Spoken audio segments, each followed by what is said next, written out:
And welcome to another episode of FAFO, sponsored by the Face-Eating Leopards.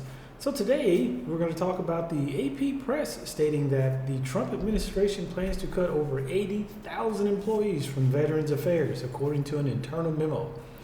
So let's get this straight. The guy who said all campaign he was going to fire government employees hired a guy who said he was going to fire the employees that work for the government because he was going to create a Department of Government Efficiency and fire all of the employees. Is the same guy that you voted for in November, and now you're shocked that this same person is going to fire you all. Make it make sense. But anyway, according to Mr. Alex Cole here from Twitter, he says, sorry veterans, but we need to keep our billionaires happy, not you. And here we have another maggot by the name of Jennifer Piggott.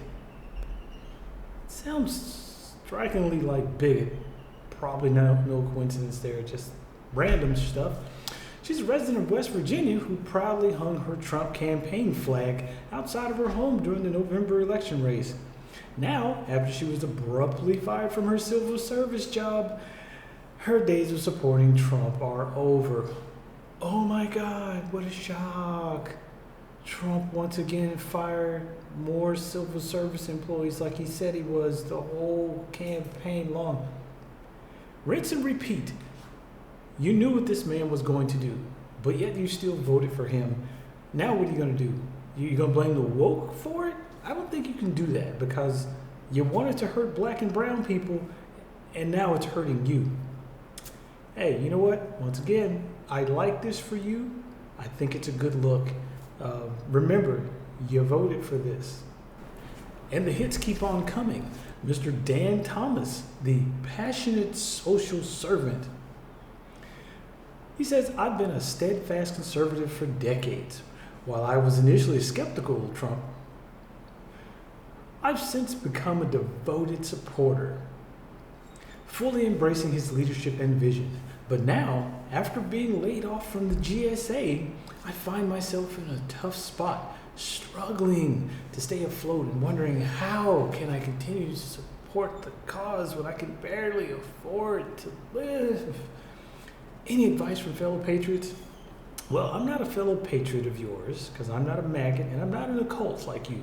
But I can tell you what you probably should have done. You should have not been a bigot and not thought that, hey, it's okay to go after black and brown people, the others, because it won't affect me because I'm a white man, but it did, obviously. And the other thing is you probably should have voted for the brown lady who said she was going to make sure you kept your job. She was going to make sure that you had all the social services that you're entitled to. But no, you wanted to vote for the white supremacist, racist, 34 felon times felon. That was your man, the law and order party of conservatives. Hey, once again, you voted for this. I really can't find the sympathy. I've been searching all over, and I can't seem to find any fucks whatsoever. You did this. So there's this post from Blue Sky that says, yo, tell me why my neighbor confessed and said, my dumb ass voted for Trump. But now he's trying to take my job. Her reason? Immigrants. Seems to be a theme. I asked her how many immigrants or how immigrants affected her job. She had no idea, honestly. Typical red state mentality. The good news is she said the next time she'll vote for who I voted for. Once again, we tried to tell you who this guy was back in 2016. We told you again in 2020. We've been telling you since this guy left office and before who he was and what he was going to do.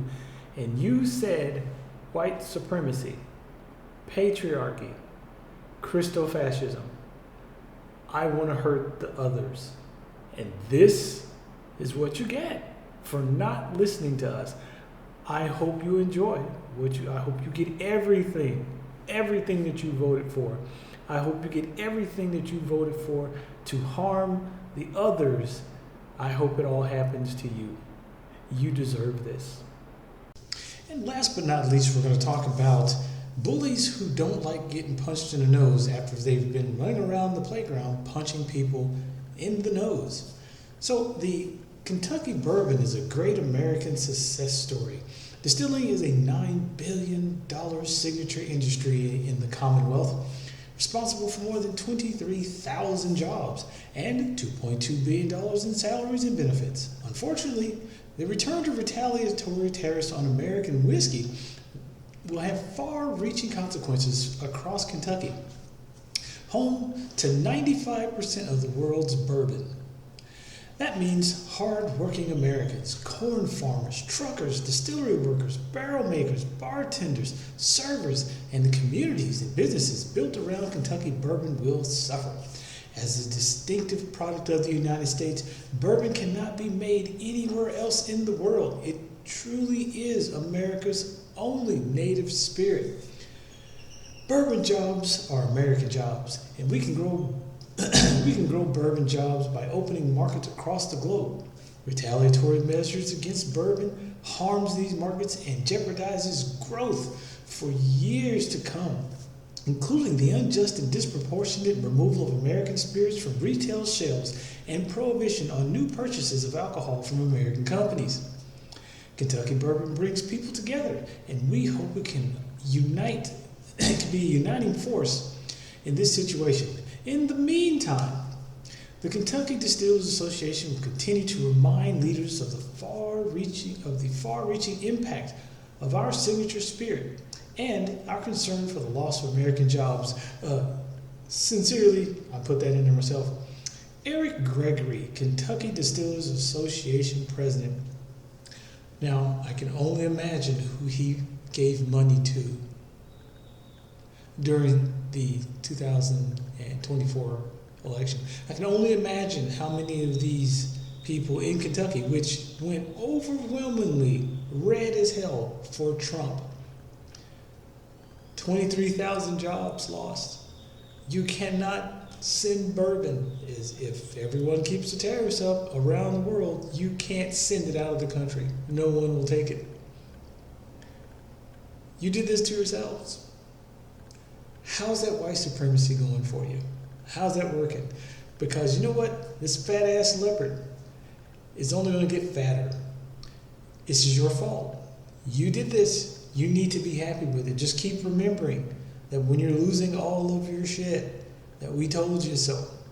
And yes, we're going to keep telling you that we told you so while we sit back and fold our arms and watch it all happen because you did this. And the only way to fix this, MAGATS, is for you to get off your ass and do what's right, do the right thing. But you probably won't. At least not now, because you're not hurting enough.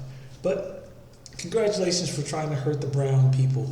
I hope you accomplished what you wanted to accomplish, because you're going to get, one way or another, what you voted for. Have a great day. Keep making the leopards fat, because I love doing this to these people because they deserve every bit of it. Have a wonderful day for those of you who did not vote for the orange megalomaniac. And please, by all means, if you got it, stay melanated for life.